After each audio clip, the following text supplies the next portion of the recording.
Steve. I'd like to direct everyone's attention over this podium here. Throughout the evening, once we start the regular meeting, if you would, we've got basically what we call a deck log over there. I'd like everybody to just put some remembrances of Mike in there, nice, funny things, as if you were going to see him very soon, okay? Kind of like a hail and farewell type of deal, if you know what that is. It's basically just a ceremony where we say goodbye to people. I've been talking to a few of Mike's shipmates, and across the board, it's a little bit like Trig. Mike was very selfless, very giving of himself. I know there are many young men and women who owe their careers in a lot of ways to Mike because of his selflessness. I know he would set aside time and guide people's careers. One such person is in this room tonight. He spent several years with Mike and then later became his partner.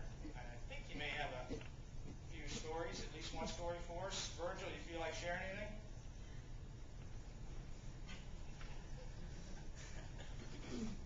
I met Mike in '93 aboard the Nashville. We were shipmates. He was my boss. He promoted me to E8, D9. Took care of the troops. Just like Trig, he was more interested in everybody on that ship being advanced. In my 24 years in the Navy, I never met an officer that had more people promoted in his department than on any other command I was ever stationed at. He was great for everybody on that ship. He's great for everybody at Trig. He's going to be missed by a lot of people. And I just can't share his stories. That's right. Thank you, Virgil. George, take a little more volume, please.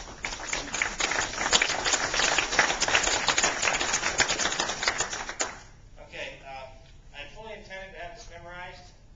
I don't think I'm going to be able to do it. So I'm going to use my cue cards as I need to, and I will try to present a good sermon for you.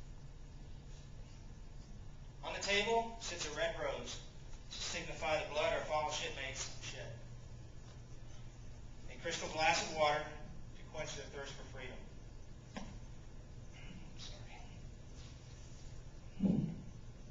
Salt to remind us of the pain they feel lest we forget them. The china is bone white, as is the purity of their hearts and sacrifices.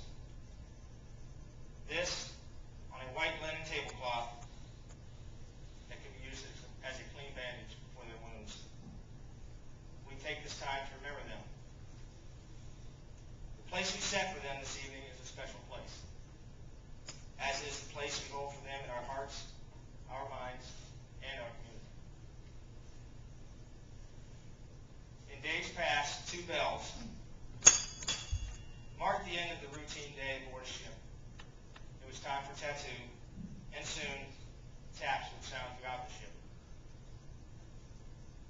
Certainly, this is a most appropriate time to honor our departed shipmates. Ladies and gentlemen, please bow your heads.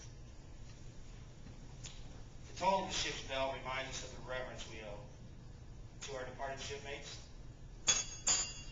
to those who guard the honor of our country, on the sea, in the air, and upon foreign soil.